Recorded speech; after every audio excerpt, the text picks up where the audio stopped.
Let's talk now to the Chief Executive Officer and founder of Baay Projects, Mr. Segun Adegoke. Joins us in the studio now to look at the welfare of these countries after these policies.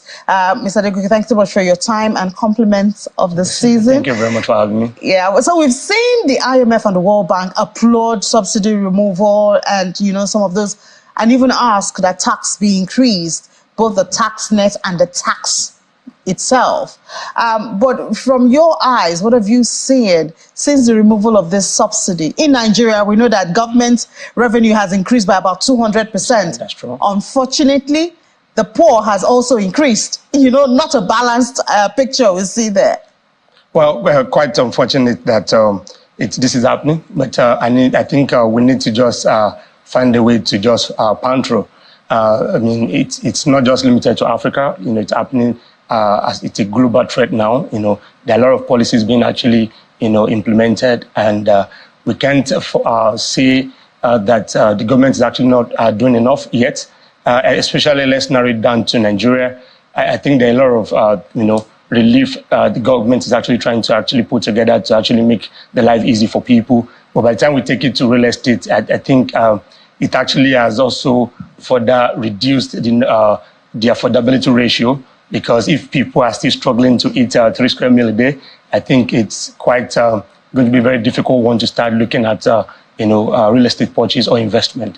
So it's quite unfortunate, but then the government just came in, and I think that, the IMF itself also have a good projection for the coming year, hoping that, we concluded around 2.7 to about 3% Q4 2023.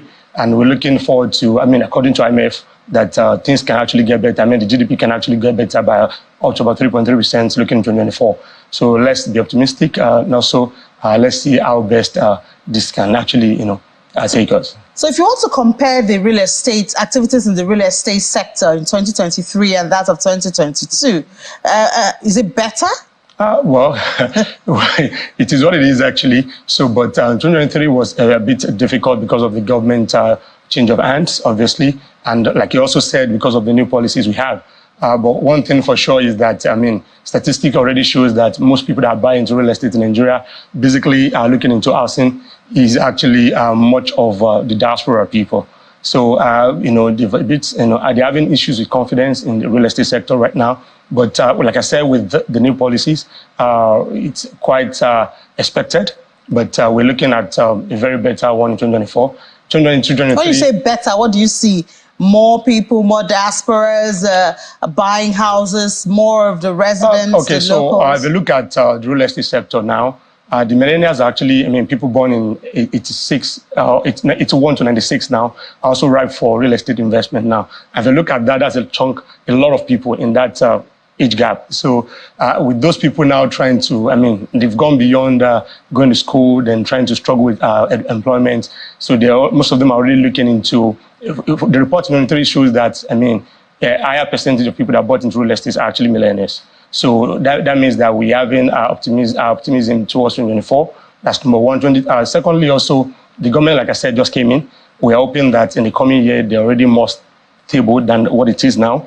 And also, the IMF also has its prediction. So we're very confident that 2024 will be better. Obviously. Yeah, but the millennials are they coming into real estate for investment as a business or for residence purposes? Okay, so that's now actually central on individuals. But so a lot of people want to make money, but then people also want to own a home on their obviously, it's one of the basic needs of life. But thank you so much. Thank you very much. Mr. Segun Adegoke, the Chief Executive Officer and founder of Baay Projects. Thank you very much for your time. Thank you. See you in 2024. I see you in 2024. Happy New Year in advance.